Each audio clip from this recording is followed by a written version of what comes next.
जी sir, क्या कहेंगे sir, आज भी बलूचिस्तान में एक बदअमनी का वाक़या भी हुआ है, क्या कहेंगे ओवरऑल इस अमन व अमान की सूरत-ए-हाल के हवाले से आप क्या देखते हैं? मैं समझता हूँ कि ये इंतहाई अफसोसनाक वाक़या है, इंसानियत से बालातर वाक़या है। मज़दूर आए हैं, काम कर रहे हैं, मज़दूरी अपनी कर रहे हैं, अपने बच्चों के रोज़ी कमा रहे हैं, अब धमाके करके उनको मारते हैं, उनको कत्ल करते हैं। उनकी पूरी ख़ानदान का ये कत्ल है।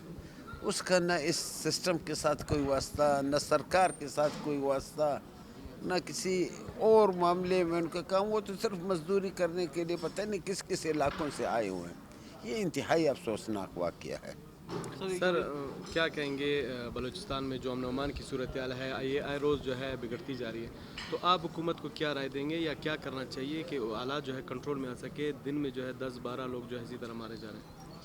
हुकूमत चूँकि एक ये है कि बलूचिस्तान बड़ा वसी गरीज़ इलाका है और फैला हुआ इलाका है, डेफिनेटली 100% कंट्रोल बैक जुम्बश एक नामुमकिन जैसा अमल है, लेकिन हुकूमत ने अपनी कोशिशें शुरू कर दी है, उसके साथ फोर्सेस ने अपनी कोशिशें शुरू कर दी है।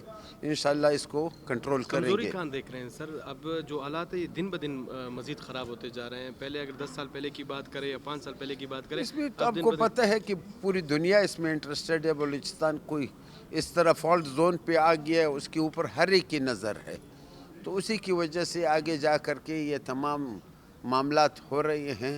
ये ख़त्े का अगर आप देख लें 79 से ये इस ख़त्े में अगर अफ़गान वार के बाद, सूर्य इनकलाब के बाद फिर जो हालात रहे हैं, डेफिनेटली उनका असर हमसायों पे होता है।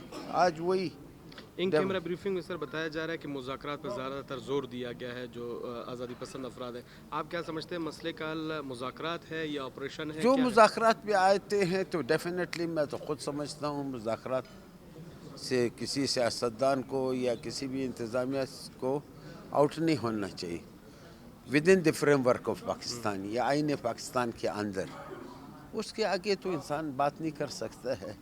उसका तो मैं शुरू से एक सर आखिरी सवाल ये कि आज का वाक़या वाकई काबिल मज़म्मत है। ज़ख्मियों को सर इलाज मुआवजे की वहाँ पर फैसिलिटीज़ के लिए क्या सर कैमरों पे देखिए। नहीं, ये तो ज़ख्मियों का तो इस तरह करेंगे, उनकी फौरी बंदोबस्त ऑलरेडी उनको हिदायत कर दी गई है कि उनको जिनका इलाज उधरी हो सकता है उनको उधरी कर दें, वरना दूसरों को फिर एयरलिफ्ट करके इधर कोयटा तक पहुंचाया जाए और इनका फौरी तौर पर इलाज किया जाए, क्योंकि ऐसे ज़ख्मी जो होते हैं वो भी तकरीबन नी मुर्दा हालत में होते हैं।